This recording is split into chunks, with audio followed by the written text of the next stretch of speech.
Survivors of the Maui fire say that they received no warning and that the flames appeared so quickly that escape was difficult. Everything was suddenly in flames, and many found refuge in the ocean for hours while their homes burned to the ground and into the same powdery ash footprint we've seen in recent years. So far, it is estimated that nearly 1,000 people have died.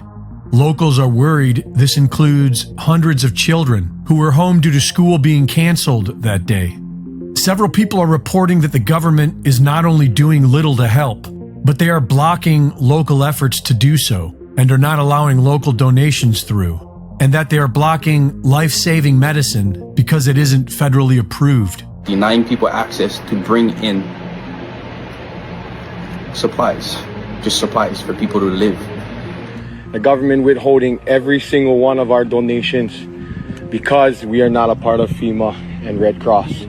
So none of this is eligible for giving out. Tell me why? I have no freaking clue. The people of Maui are on their own for now, and aside from the federal government's bureaucratic failure, they have good reason to be suspicious.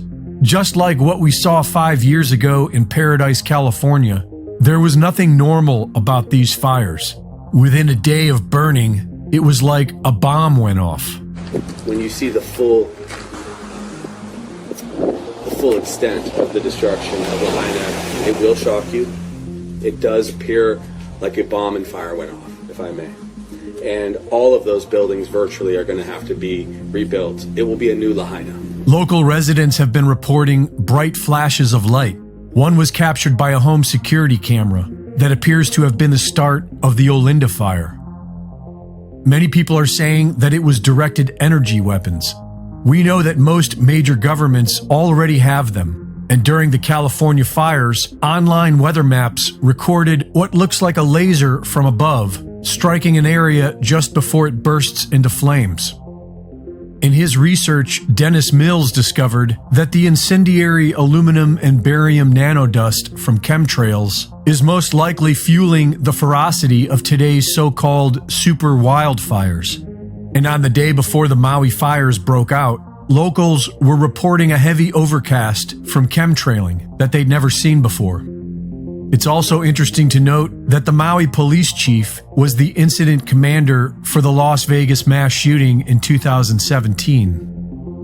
Lahaina is considered to be a historic and sacred land. It was the capital of the Kingdom of Hawaii before it was taken by the United States. It's been occupied by native Hawaiians ever since, who are defiantly opposed to the mainland outsiders who have been buying up land with no respect for local culture. Not just BlackRock and Vanguard, but billionaires like Mark Zuckerberg, who owns more land on Kauai than what the government of Kauai owns, and Oprah Winfrey, who has bought over 1,000 acres of land in Hawaii, including a new 870 acres in Maui she just bought this spring. In 2018, the Paradise wildfires broke out exactly where the United Nations have plans to somehow make off-limits to humans. And that same year, a report on wildfire prevention was published that was focused on the exact same areas in Maui where the fires just broke out. All the historic downtown, all of it is demolished and all the houses gone. But those commercial big box stores are still there. Hawaii Governor Josh Green has been putting the World Economic Forum's Great Reset agenda ahead of Hawaiian interests.